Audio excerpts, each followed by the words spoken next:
So in planning out when we were going to set this thing up, we actually planned a weekend, a Saturday, Sunday, to go ahead and do the installation. And during the summer here, those days were hot.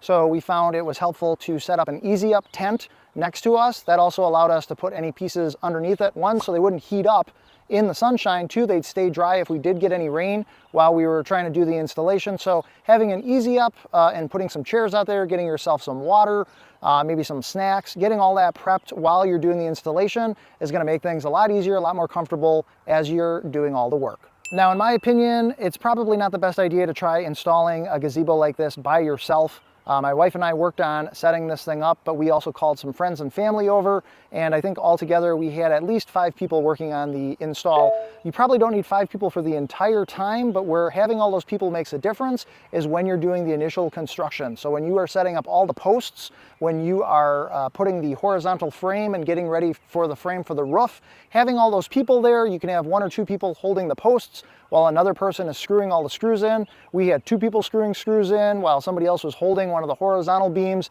and 2 people were holding up the legs or the posts, and that just saved us a whole lot of time having all those people to set all that up. Now, I would recommend you study the instructions of your gazebo before you actually go out and start doing the installation. This is going to help you learn what you need to do for the installation. For our gazebo, where it's 15 by 13 and the length is different than the width, we had different roof pieces. So we needed to ensure ahead of time before we started the construction that we had those sorted and that we were putting the right-sided roof pieces on the right sides, so we weren't putting the longer sided pieces on the short sides. So just kind of studying all that information up front is going to help you later on save some time.